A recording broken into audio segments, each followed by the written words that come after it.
നാട്ടിലെത്തിക്കഴിഞ്ഞാൽ നമ്മുടെ ഉണ്ണിക്കണ്ണനെ ഒന്ന് കാണുന്നത് വരെ ആകെ മൊത്തമൊരു സങ്കടമാണ് കേട്ടോ. പിന്നെ പള്ളിപ്പാനാണെങ്കിൽ പറയേണ്ട കാര്യമില്ലല്ലോ. എന്താണെങ്കിലും ഇന്ന് അമ്മ വന്നിട്ടില്ല, ഞാനും അച്ഛനും കേതനും കൂടെയാണ് വന്നിരിക്കുന്നത്. എന്താണെങ്കിലും ഇന്ന് കേതന് മണ്ണി കളിക്കാൻ കൂട്ടുണ്ട് കേട്ടോ. ചേച്ചിയും ചേച്ചിയുടെ മക്കളും ഒക്കെ വന്നിട്ടുണ്ട്. ഇനിയിപ്പം അവരെ തപ്പി കണ്ടുപിടിക്കുന്നതാണ് ഏറ്റവും വലിയ ടാസ്ക്. എന്താണെങ്കിലും നമ്മുടെ അമ്പലപ്പുഴ ക്ഷേത്രത്തെക്കുറിച്ച്, നമ്മുടെ ഉണ്ണിക്കണ്ണനെക്കുറിച്ച് ഞാൻ വാദോരാതെ പറയെങ്കിലും ക്ഷേത്രത്തിൻ്റെ പല ചരിത്രങ്ങളും എനിക്ക് അധികം അങ്ങനെ അറിയില്ല കേട്ടോ. അങ്ങനെ കുറച്ച് നേരം അതൊക്കെ എഴുതി വെച്ചിരിക്കുന്ന വായിച്ച് നോക്കി നിന്നു.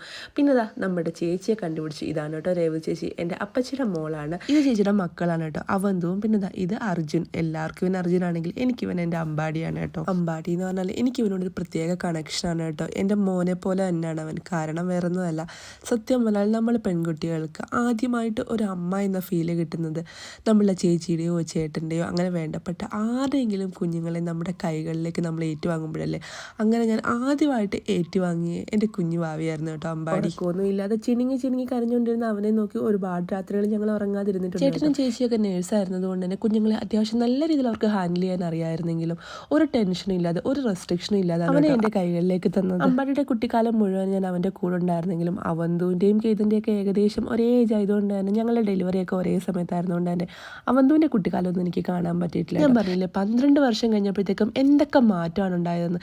എന്നാൽ ഒരു മാറ്റവും കൂടാതിരിക്കുന്നത് ഇതിൽ മാത്രമാണ് കേട്ടോ. അപ്പച്ചി അന്നും ഇന്നും വരുന്നത് അപ്പച്ചിയുടെ ഫ്രണ്ട്സ് ഈ ഒരു ഗ്യാങ്ങുമായിട്ടാണ് കേട്ടോ.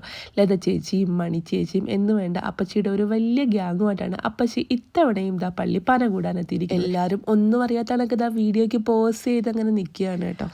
അപ്പച്ചിയുടെ ഫ്രണ്ട്സുമായിട്ട് കഥകളൊക്കെ പറഞ്ഞ് അങ്ങനെ നിൽക്കുകയാണെങ്കിൽ ഞാനും ചേച്ചിയും കൂടെ ഓരോ വിശേഷങ്ങളൊക്കെ പറഞ്ഞ് നിൽക്കുകയാണ്. കുട്ടിപ്പട്ടാളമാണെങ്കിൽ മണ്ണി കളിച്ച് അങ്ങനെ തകർത്തോണ്ടിരിക്കുക. കിട്ടുന്ന ചാൻസ് അവർ നല്ല രീതിയിൽ അങ്ങ് മുതലാക്കുമായിരുന്നു കേട്ടോ. അമ്പലത്തിൽ സ്ഥിരം കിട്ടുന്ന നല്ല ചൂട് ചുക്ക് കാപ്പിയും ബിസ്ക്കറ്റും പിന്നെ മലബാർ ഗോൾഡുകാരുടെ നല്ല അടിപൊളി ജ്യൂസും ഒക്കെ എന്താണെങ്കിലും ഈ ഒരു ചൂടിന് ആശ്വാസമായി. ഒരുപാട് നാൾക്ക് ശേഷമുള്ള ഈ ഒരു കണ്ടുമുട്ടിൽ അങ്ങനെ ഫോട്ടോയും വീഡിയോയും ഒക്കെ ആയിട്ട് നമ്മളങ്ങനെ ആഘോഷിച്ചുകൊണ്ടിരുന്നപ്പോഴാണ് കേട്ടോ വിളിക്കാതെ ഒരു അതിഥി എത്തിയത്. ആരാണെന്നല്ല, ഒരു വേനൽ മഴ.